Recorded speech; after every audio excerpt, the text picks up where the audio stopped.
Ini tutup. Kalau you buat macam ni, kita saya buat macam ni. You buat macam ni, saya buat macam ni. Macam mana dua saja? Mana boleh? Cabutan apa? Sebab apa? Itu nama semua sudah nama Cina.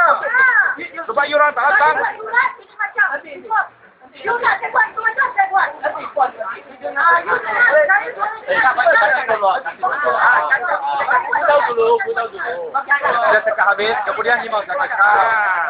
Dia kata habis dulu. Sebab akak ini marah. Akak sudah masak. Dia marah kita marah. Tapi saya ini macam satu. Saya cakap satu.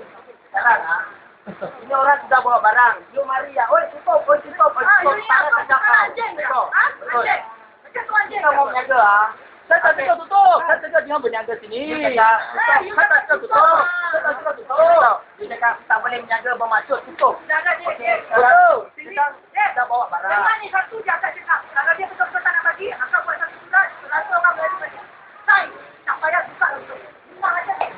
Tak apa. Ini itu juga hak. Itu juga hak. Okey. Tapi dia tak nak bagi kita orang dia. Apa kita nak buat? Sekarang ni. Jalan terbaik macam mana boleh apa cara?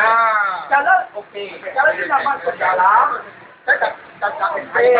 Kalau ada kosong, betul tempat yang kosong, tak okey.